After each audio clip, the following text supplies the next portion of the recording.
They said the old rancher died quietly, but his mare never believed it. For days she stood by his grave, through rain, wind, and the long silence of the valley, her breath misting over the cold stone, her eyes searching for a man who would never return. When his estranged daughter arrived to sell what remained of the land, she found more than a ghost. She found loyalty that would not let go. And in that stillness, between grief and forgiveness, she began to see what her father's silence had always meant. Sometimes love speaks loudest when the heart can no longer answer. The wind never stopped blowing across the Carter Ranch that autumn.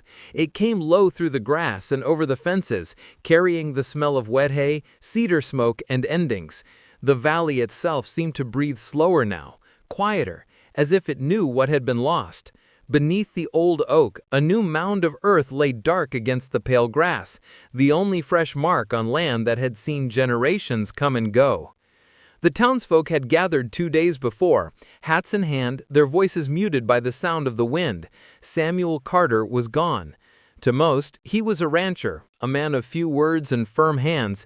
To those who knew him better, he was a man carved by solitude, stubborn, steady, weathered like the land he worked. When the last handful of dirt was thrown, they drifted away down the gravel road, their boots leaving prints that the wind erased before nightfall. But one soul didn't leave. Luna stood beside the grave, her coat slick with rain, her head bowed as if she too were praying.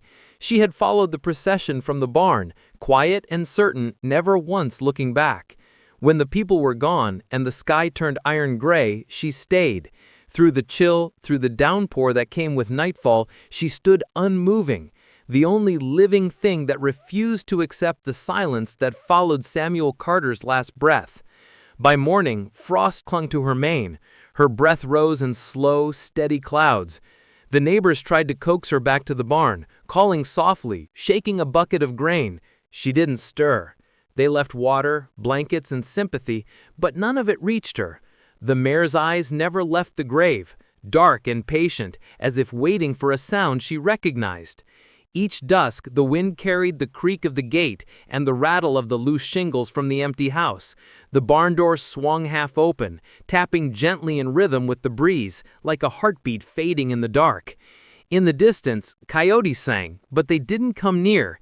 It was as if the mare's vigil marked sacred ground. Days passed into weeks. The grass around the grave flattened under her hooves. A light snow came early that year, dusting her back like sugar, melting under her warmth. She didn't move even then. If anyone had stood there long enough, they might have seen it, the way the wind changed when it touched her, softer somehow, circling like an unseen hand through her mane before moving on. The valley seemed to know this was not stubbornness. It was love, pure and unreasoned, holding its breath against time. And as the sun sank behind the far ridge, painting the world in muted gold, Luna blinked once, slow and sure, her gaze steady on the resting place of the man she had followed her whole life. The day ended as it began, with the wind whispering through the grass, promising that love, even in silence, would not fade.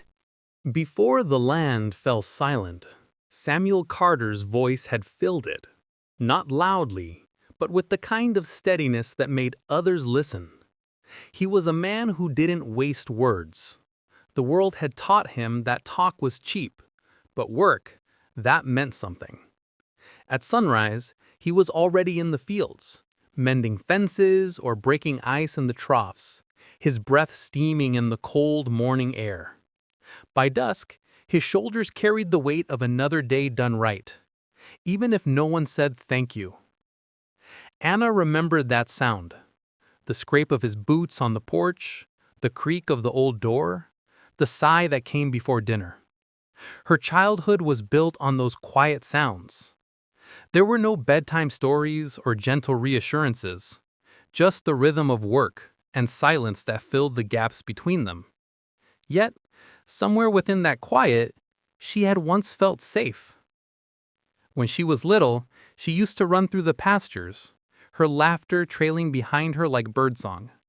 Luna would chase after her, hooves thudding softly on the grass, and her father's laughter, rare and rough, would follow. "Easy, girl." he'd call to the mare, his voice softened by something almost tender. Those were the golden days, before words began to hurt more than silence ever did. As Anna grew older, the world between them shifted. Her questions became challenges, his silences turned to walls. When she said she wanted to leave the ranch, to see the world beyond the fences, he didn't shout. He just stopped looking at her the same way. One evening, when she said, "You don't understand me," he had answered quietly, "I don't have to." It was the last real conversation they ever had. She left not long after. There were no letters, no calls, just distance. The kind that hardens like frost over time. She told herself it was freedom. But every now and then, when the city lights felt too bright and her apartment too quiet, she'd think of the wind over the fields and the way Luna used to nudge her hand for apples. Then she'd push the thought away. Samuel stayed behind, tending the ranch until his hands grew slower and his breath shorter. The neighbors said he talked to the mare more than to people in those final years. They'd see him leaning against the fence, hat low over his brow, whispering something into the cold air. "He's got the horse for company," they joke. But to Samuel, Luna wasn't just company. She was a memory. She carried the weight of his daughter's laughter, the sound that used to fill these fields. When his heart finally gave out one quiet morning, it was Luna who found him. The neighbors said she had been pacing near the barn, restless, calling out in low, trembling whinnies. They found him slumped beside the trough, his hand still holding the brush he'd used to smooth her mane. The mare had stayed there until they came to take him away, and when they buried him beneath the oak, she followed, calm as a shadow. Now, weeks later, his absence seemed to echo louder than any storm. The land looked the same, fences upright, barn doors swinging, fields breathing under the cold sky, but the air had changed. It carried something heavier, something waiting. In the town cafe, people spoke of him in past tense, their voices soft with guilt or respect. "Stubborn old man," they'd say, "worked harder than anyone I knew." Someone mentioned that his daughter hadn't come back yet. "She'll come for the paperwork," another muttered. "Not for him." And somewhere in that valley of half-spoken truths, Luna still stood by his grave, the last heartbeat of a man who had loved quietly and too late. The wind brushed through her mane, carrying his scent, leather, sweat, hay. The kind of scent that lingered long after the man was gone. For the first time since his death, the land itself seemed to hold its breath, waiting. The road to the Carter Ranch was longer than Anna remembered. Each mile of gravel and dust seemed to scrape against her chest, stirring the ghost she'd spent years trying to forget. The truck rattled over potholes, her reflection faint in the windshield, a face older, harder, with eyes that had learned how to look away. Outside, the land stretched in muted browns and grays, the kind of autumn that smelled like endings. She hadn't planned to come back. The lawyer's voice was practical, almost indifferent. "You're the next of kin, Miss Carter. The estate needs settlement." There had been no mention of grief, just papers to sign, debts to close, and land to sell. She told herself it was only business, but when the ranch came into view, the old windmill spinning lazily against the horizon, something inside her went still. The house looked smaller now, its paint faded and roof bowed slightly under the years. The porch steps creaked under her boots, the same sound they used to make when she'd sneak out as a teenager. The screen door hung crooked, the hinges whining in protest. Everything was just as she remembered, and yet nothing felt the same. Her father's hat still hung by the door, a coat draped across the chair. The air inside smelled faintly of leather, coffee, and dust. She found the table where he used to sit, one empty cup, a folded newspaper, and an old photograph tucked beneath a coaster. It was the three of them, Samuel, Anna, and a younger Luna, standing in front of the barn. Her father's arm rested awkwardly around her shoulders, as if affection had always felt like a task. She pressed her thumbnail against the glass, tracing his outline. "You should have called," she whispered, but the words broke before they reached the air. Stepping outside, she noticed the stillness of the pasture. No birds, no movement, just a faint hum of the wind through the trees. Then, across the field, she saw her. Luna. The mare stood near the old oak, her coat dulled by rain and dust, ribs faintly showing beneath the hide. She didn't graze or wander, she simply stood, head lowered toward the fresh mound of earth at her feet. For a moment, Anna thought it was a trick of distance, that the horse had just strayed too far. But as she approached, her breath caught in her throat. Luna didn't move. Her eyes lifted slowly, dark and deep as the soil beneath her hoofs. Recognition flickered there, faint but real. A quiet sound escaped the mare's throat, something between a sigh and a question. Anna froze. Luna. The name felt strange on her tongue, too soft after so many years. The mare's ears twitched at the sound. She took a single step forward, then stopped again, gaze turning back to the grave as if unwilling to leave. Anna followed her eyes to the wooden cross, its edges rough, the carved letters simple. Samuel Carter. He rode with the wind. The sight of it hit harder than she expected. Not the name, not even the loss, but the realization that she hadn't been there when it mattered, that the man beneath the earth had gone without hearing her voice one last time. A gust of wind swept through the field, carrying the faint scent of rain. Luna's mane rippled, the sound of her breathing deep and slow. She hadn't left his side, not once. "Why are you still here?" she murmured. But the answer came not in words, only in the mare's stillness, her unwavering vigil. That night, the rain came. Heavy and cold, it drummed against the tin roof as Anna sat inside the house, staring at the old photograph again. Through the window, she could see Luna's silhouette under the oak, unmoving in the storm.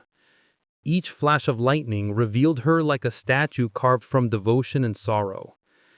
Anna wanted to look away, to close the curtains, to pretend it didn't matter, but she couldn't. There was something about the sight that held her, something painfully familiar. It was the same kind of stubbornness that lived in her father, and maybe in her too. By morning, the rain had eased, leaving a thin mist that curled along the ground.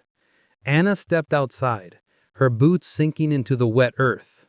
Luna was still there, soaked, trembling slightly, but standing. The sight broke something open inside her. She walked to the fence and rested her hands on the worn wood. "You don't have to stay," she whispered. But the mare only turned her head, eyes distant, yet knowing. Anna stayed there for a long time, the silence between them filling with everything that had been left unsaid. She didn't realize it then, but that was the moment everything began to change. The days that followed blurred into a rhythm of silence and watching. Every morning, Anna found Luna in the same place, by the grave, unmoving, her breath rising faintly in the cold dawn. The grass around the mound had worn thin beneath her hooves. Even the crows seemed to avoid that patch of earth, circling overhead before veering off toward the pastures beyond. At first, Anna tried to reason with herself. Horses didn't mourn. That's what she'd always heard.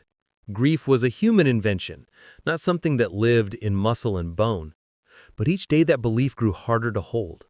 The mare's eyes followed her with a kind of wordless ache. And when the evening light sank low, Luna's head would bow again toward the grave, as though in quiet prayer.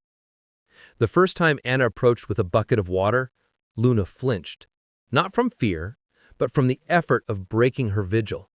Her body trembled when she drank, each swallow slow and heavy. The wind pressed against her coat, streaked with mud and rain. And for a moment, Anna thought she might fall. But Luna steadied herself and returned to her post, standing once more beside the mound of earth. That night, Anna couldn't sleep. The sound of the wind brushing through the eaves felt like whispering. She rose before dawn and walked barefoot to the window. Outside, the world was a painting of fog and frost. Luna's shape was barely visible, a pale silhouette in the mist. Her head lowered, her stance unwavering. Anna wrapped herself in her father's old coat and stepped outside. The cold bit into her skin, sharp and alive. The air smelled of wet hay and pine, and somewhere in the distance, a coyote's cry split the stillness. She crossed the yard, her boots crunching against the frozen ground. When she reached the oak, she stopped a few feet away. The mare turned her head slightly, ears twitching at the sound of footsteps. "You shouldn't be out here," Anna said softly, her voice nearly swallowed by the wind. "He's gone, Luna." But Luna's gaze didn't shift. She stood as if rooted to the world itself, eyes fixed on something only she could see. Anna sighed and set down a flake of hay near the fence. She turned to go, but paused when she heard the faint sound of movement, the soft rustle of hooves against damp earth. Luna had stepped forward, nostrils flaring, testing the scent of the hay. "Go on. Eat." For the first time in days, Luna lowered her head and began to chew. The motion was slow, deliberate, like a creature relearning the language of life. It became a ritual after that. Every morning and evening, Anna brought food and water. She said little, but her presence seemed to soften something in the air. Luna began to lift her head when Anna approached, a flicker of familiarity in her eyes. Still, she never left the grave. The townsfolk began to talk. Some said it was unnatural, that the horse had gone mad. Others said it was holy, that maybe animals saw what people couldn't. Mrs. Denton, who ran the feed store, came by one afternoon, her breath turning to mist in the cold. "Poor thing," she said, watching Luna from the gate. "Never seen anything like it. They say she hasn't left that spot since the funeral." Anna nodded, her hands stuffed into her pockets. "She hasn't. You should move her to the barn before winter hits hard. She'll freeze out here." "I've tried," Anna said quietly. "She won't go." Mrs. Denton frowned. "Sometimes you have to let 'em grieve, I guess." She gave Anna a sympathetic look before heading back to her truck. That evening, the first snow began to fall. The flakes drifted softly, dissolving against Anna's coat as she stood by the window. The ranch looked ghostly beneath the white, fences half buried, the barn roof glinting faintly under the gray sky. Luna's figure stood still against the drift, her body dusted in snow. Anna moved quickly, grabbing a blanket from the tack room and hurrying out into the storm. The cold hit her lungs like glass, but she didn't stop until she reached the oak. Luna didn't move as she approached, only turned her head slightly when Anna spread the blanket over her back. The mare's warmth surprised her. Still strong, still alive. Anna pressed her hand against the coarse mane, feeling the heartbeat beneath. "You stubborn thing. You'll kill yourself out here." For the briefest second, Luna's head leaned into her touch. It wasn't affection exactly, but recognition, a shared exhaustion that needed no words. That night, Anna dreamed of her father. He was younger, standing in the barn doorway with a rope in hand and the sunlight spilling behind him. His voice was faint, but familiar, calling her name. She woke with tears drying on her cheeks. Days bled into weeks. The snow thickened, then thawed, then fell again. Anna repaired the fence near the pasture, fixed the old trough, and cleared the brush by the barn. It wasn't out of nostalgia, at least that's what she told herself, but each task brought her closer to something she couldn't quite name. Sometimes, she talked to Luna while she worked. Little things, about the weather, the town, the stubbornness of the old gate latch. Luna would flick her ears, listening. Other times, Anna would just stand there, watching her breathe, and feel a strange comfort in the rhythm. One evening, as the sun dipped low, turning the snow into a sheet of pale gold, Luna shifted closer to the fence. She stopped beside Anna, their shadows long across the ground. Anna's breath caught. The mare's eyes, dark and patient, reflected the same quiet sorrow she'd seen in her father's the last time they'd spoken. It was the day she left. He'd been sitting at the table, the radio humming low. She'd told him she was going east, that she needed to build a life of her own.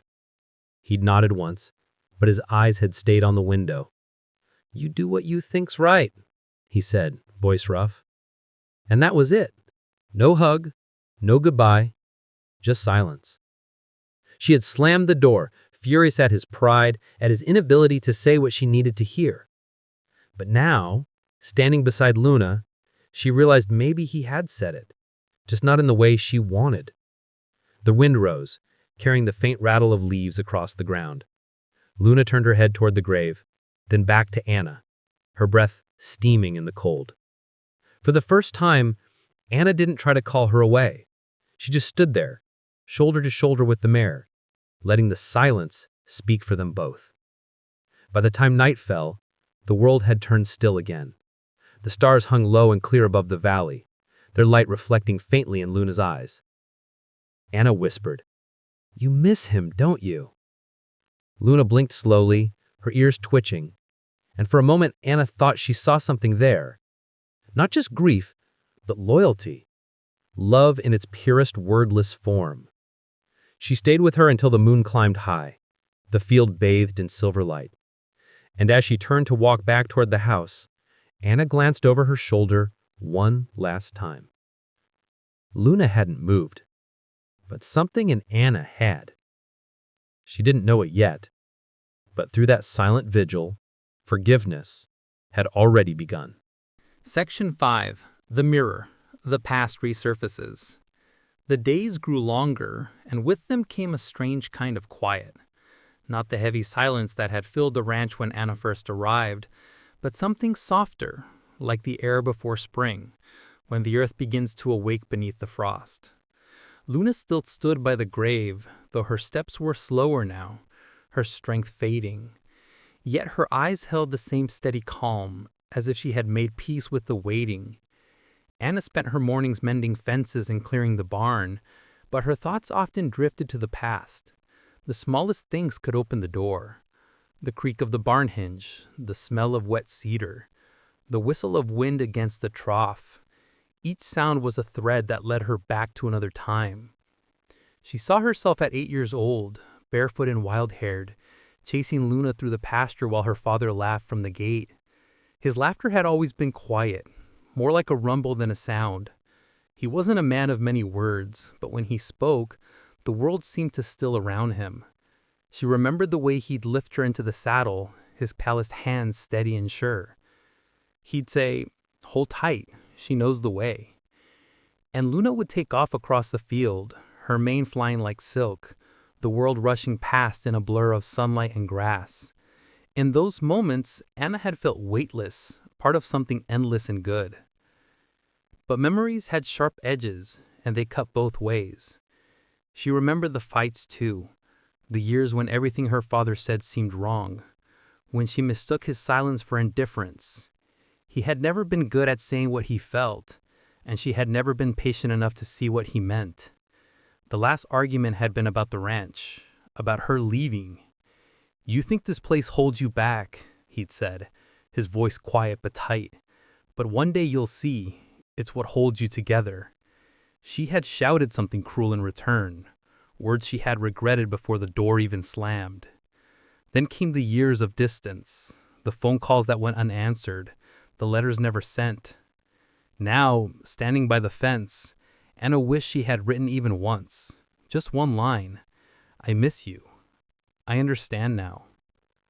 I'm sorry." The wind stirred, brushing a loose strand of hair against her face.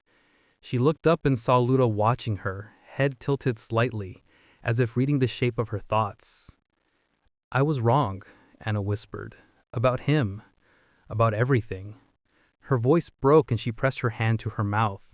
For so long she had carried that resentment like armor, telling herself she had moved on. But standing there, watching the mare's quiet devotion, she realized she had never moved on, only away. That evening, she found an old box in the barn loft, half buried under dust and straw.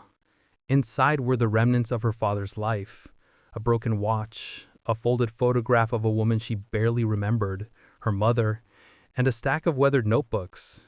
She opened one, the pages yellowed and soft, and found his handwriting inside. Most were ledgers, feed schedules, and pasture notes, but between the scrawled lines of numbers, there were pieces of something else, fragments of thoughts, half-written sentences. Anna rode Luna today. Laughed so hard she nearly fell. Reminds me of her mother. She's growing up too fast. Doesn't need me much anymore. That's how it should be, I guess. And then, near the back of the notebook, if I don't get another chance to say it, tell her I'm proud. The words blurred as Anna's tears fell onto the page. Her father, the man she had painted as stubborn, unfeeling, distant, had been proud all along. He just didn't know how to say it. She closed the notebook and sat there for a long time, her hands trembling in her lap.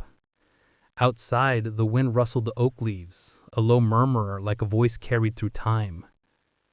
That night, Anna brought the notebook to Luna's grave. She knelt in the grass, the earth damp beneath her knees, and began to read the lines out loud. Her voice shook, but she didn't stop. "You see this?" she said softly. "He loved you too, Luna. Maybe more than anyone." The mare lowered her head, her breath warm against Anna's shoulder. "I didn't understand him," Anna went on. "Not until now. He wasn't angry when I left. He was just afraid I'd forget him." The stars above were faint but steady, scattered across a sky of deep velvet blue. The wind brushed through the oak, and for a moment, Anna swore she could hear his voice again, low, steady, filled with quiet pride. When she looked at Luna, she realized something had changed. The mare's eyes, once shadowed by grief, now seemed at peace. She wasn't waiting anymore. She was keeping watch, not out of longing, but of love. In that stillness, the past stopped being a wound. It became a story, one written not in anger or regret, but in devotion that outlasted words. When Anna finally rose, she looked at her father's grave and whispered, "I understand now." And as she turned toward the barn, the morning sun broke through the clouds, washing the ranch in soft, forgiving light. The frost sparkled, the air felt clean again. But fate, as always, had one more lesson to teach. Winter began to fold itself into spring, though the land still carried the memory of cold. The fields shimmered with thawing frost, and the air held that faint scent of rain-soaked earth, the kind that hinted at renewal. Anna had learned the rhythm of the ranch again, rising with the first pale light and ending her days with the slow hush of twilight. Each morning she checked on Luna, whose steps had grown heavier, but whose eyes still carried that quiet, enduring devotion. The mare had become thinner, her ribs faint beneath her coat, but there was dignity in her frailty. She still stood by the grave, though she sometimes wandered a few steps now, to drink, to graze, to rest in the shadow of the oak. Anna had stopped trying to pull her away. Something in her had accepted that Luna was following a path only she could see. On the morning it happened, the sky was a wash of silver and rose. The mist lay low, curling through the grass like breath. Anna walked toward the pasture with a bucket of oats and the same old blanket she had used all winter. Luna was already awake, her head lifted toward the horizon, ears twitching at the sound of Anna's boots. "Morning, girl," Anna murmured, setting the bucket down. Her voice carried no weight now, just warmth. "It's going to be a good day." Luna blinked, slow and calm, and stepped forward. Her movements were careful, deliberate. When she reached Anna, she pressed her nose lightly against her shoulder, something she hadn't done in years. Anna froze, her breath catching at the gesture. It wasn't habit or hunger, it was farewell. As the sun rose, the light grew golden and soft, spilling across the pasture in long, warm ribbons. Luna turned her head toward the grave. Her tail swayed faintly in the wind, and then she walked forward, not stumbling, not struggling, but as though she were following a sound that Anna could not hear.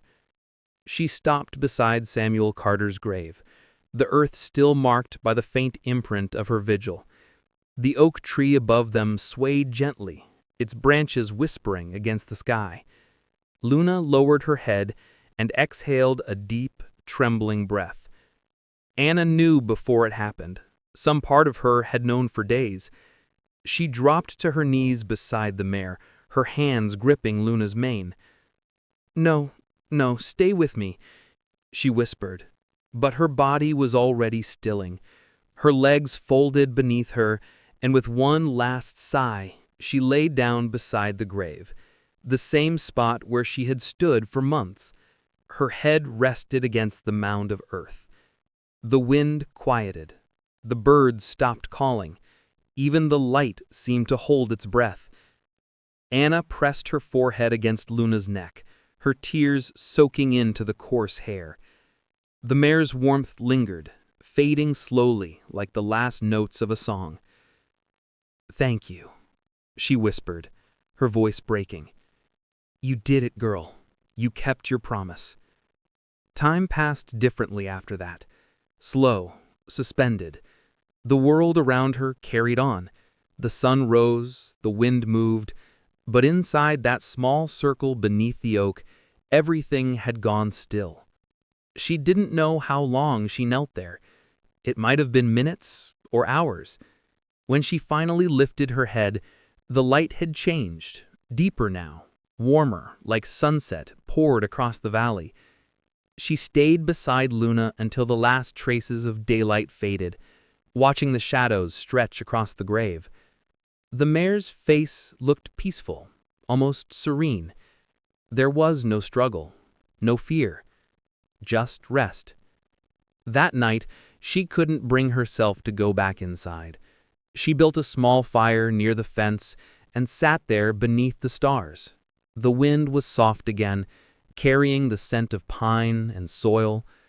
She thought about her father, how he'd spent years tending to this land, fixing fences, feeding animals through blizzards, never once asking for anything in return.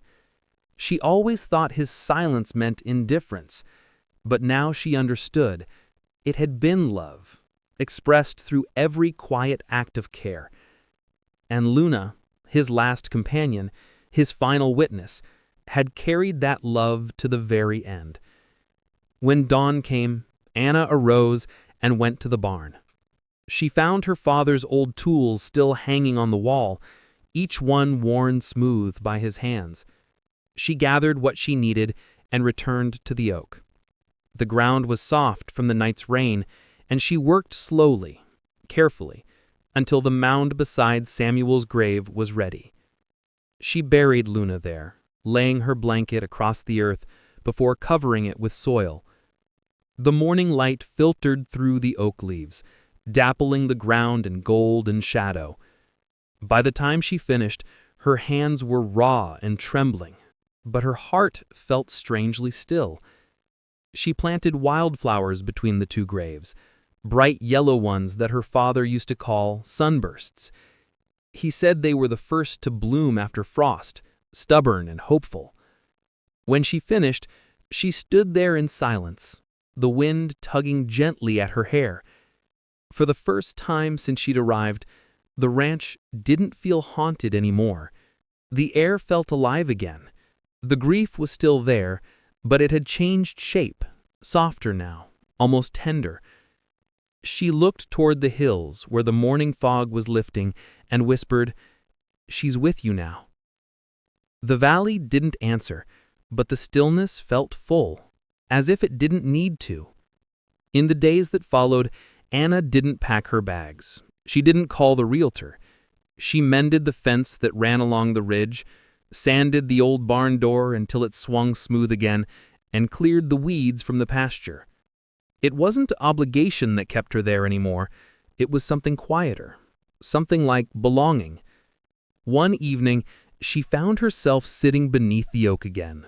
The sun was setting, the same golden hue that had marked Luna's last day. She leaned back against the trunk, closed her eyes, and listened. The wind moved gently through the branches, carrying with it the faintest trace of her father's voice, a whisper, low and steady. "You came home, kid." The words drifted through her like light breaking through shadow. She smiled through her tears. In that moment, she realized that the mare's vigil hadn't just been for Samuel Carter. It had been for her too, a bridge between the living and the gone, between guilt and forgiveness. Luna had waited not for a man to return, but for a heart to. And now, as the last of the daylight faded over the valley, Anna understood what her father had meant all those years ago, that this land didn't hold her back, it held her together. She stayed there until the stars appeared, the two graves glowing faintly in the moonlight, wildflowers stirring in the breeze. For the first time in years, she felt at peace. The ranch was no longer a memory of loss. It was a promise that love, once given, never really leaves. The first true morning of spring arrived quietly, with light spilling over the valley like a slow exhale. The frost had lifted, the earth smelled of rain and grass, and for the first time since she'd come home, Anna Carter felt the world stirring again. The silence that had once pressed against her chest no longer felt hollow. It felt full, alive, with the breath of the land her father had tended all his life. She began with small things: a broken fence post, a leaky trough. The simple rhythm of repair became its own language. She found herself humming without meaning to, an old tune her father used to whistle when fixing the barn door. Each sound, each movement, seemed to call him back in echoes, not as memory, but as presence. The townsfolk noticed. The same people who had spoken in hushed tones about the ghost ranch now stopped by to offer help. Old men brought lumber. Mrs. Dyer from the feed store sent over oats for good luck. Even the preacher who had buried her father came one evening, standing by the oak tree, hat in hand, and said softly, "He'd be proud, you know." Anna didn't answer. She only nodded, her throat too tight for words. In the afternoons, she worked the fields. The soil was heavy but forgiving, like an old friend that had been waiting for her return. Sometimes she'd catch herself speaking aloud to the empty air, about weather or fences or the mare's favorite spot by the stream. The wind seemed to listen, responding with soft rustles through the grass. Weeks passed, then months. The ranch began to look less like a memory and more like a home. Horses from a neighbor's pasture grazed nearby, and sometimes a few wandered in, drawn by the scent of fresh hay. Anna didn't chase them off. She liked the sound of hooves in the field, the quiet rhythm that had once defined her childhood. One evening, while mending a gate, she found her father's old work gloves hanging on a nail in the barn. The leather was cracked and soft, molded to the shape of his hands. She held them for a long time, thumb tracing the worn seams before slipping them on. They fit perfectly. That night, she dreamed of him, not as the man he became near the end, but as he once was, tall, weathered, smiling, his hat tipped low against the sun. He was standing in the pasture, Luna grazing beside him, and when he looked up at her, there was no distance in his eyes, only peace. When she woke, dawn was breaking through the window. The world outside glowed in shades of amber and soft gray. She went out onto the porch with her coffee, watching the mist roll across the valley. For the first time, she didn't feel like a visitor. She had thought she came here to close a chapter, to sell the land, to leave it behind.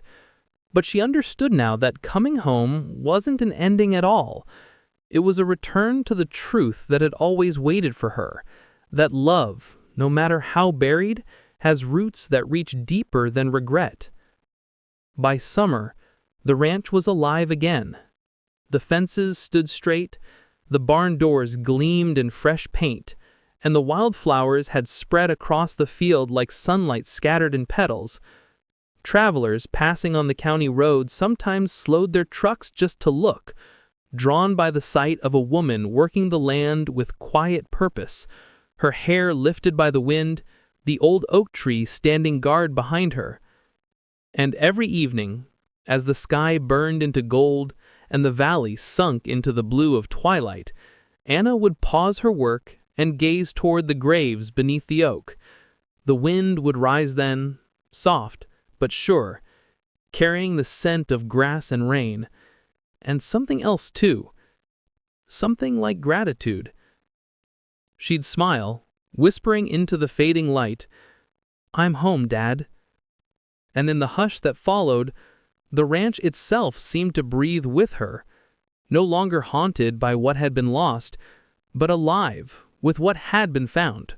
By late summer, the Carter Ranch had found its stillness again, not the hollow quiet of grief, but the steady calm of something finally made whole. The fences stood straight, the field shimmered in soft gold, and the old oak cast a long, gentle shadow across the pasture where time seemed to move slower. Morning mist rolled through the valley, gathering low before the sun brushed it away. And in those tender moments between night and day, it felt as if the land itself exhaled, finally at peace. Anna woke early, long before the light had fully broken. She liked it that way now.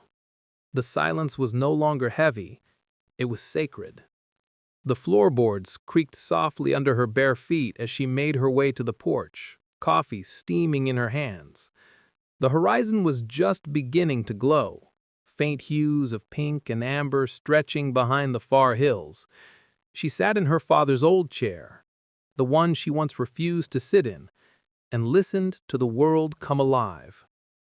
Birdsong, the whisper of wind through grass, the quiet hum of life returning to a place that had almost forgotten how to breathe.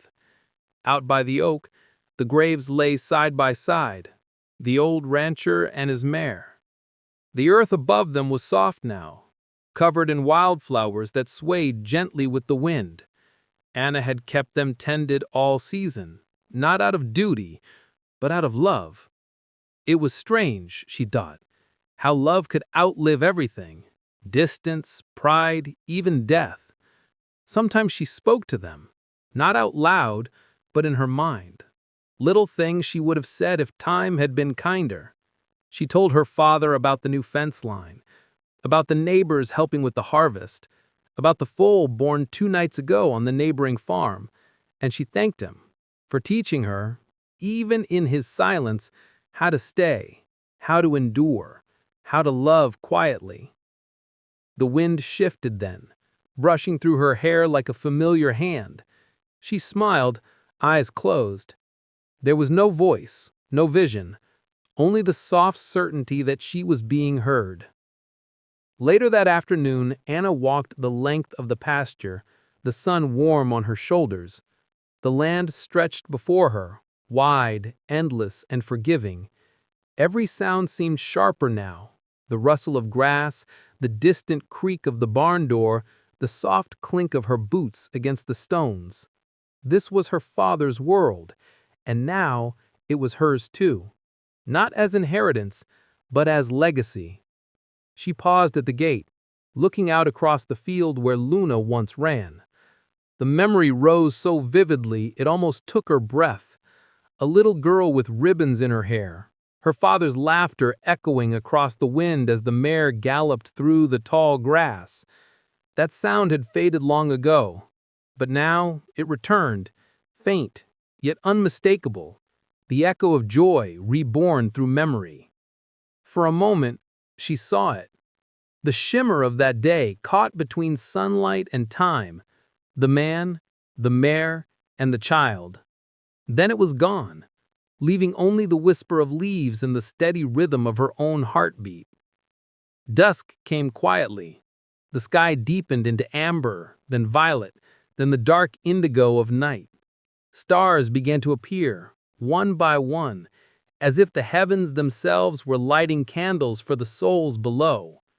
The oak tree stood firm against the horizon, its branches stirring with the same slow grace as a heartbeat at rest. Anna lit a lantern and set it by the graves. The warm light flickered across the stone, across the flowers, across her face. She knelt, tracing her fingers over the carved names, Samuel Carter and Luna. Her voice trembled as she whispered, "Rest easy. I'm here now." She stayed there for a long time, watching the stars bloom above her. The lantern flame danced softly in the breeze, casting gold ripples through the grass. And as the night deepened, a sense of completion settled over her, not of ending, but of balance. The valley slept peacefully that night. No restless wind, no hollow echoes, only the slow breathing of the land, alive with memory and forgiveness.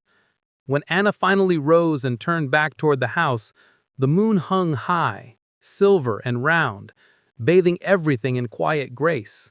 The oak's shadows stretched long behind her, following her steps like a blessing. And as she closed the gate, she heard it, faint but clear. Her father's voice carried through the night breeze saying what he never could in life. "You came home, kid." Anna smiled through tears. "I did," she whispered back. The lantern flickered once more before settling into still light. The stars seemed closer now. The valley at last had found its peace. And beneath the oak, where love had once waited through the storm, the earth finally rested, soft, quiet, eternal.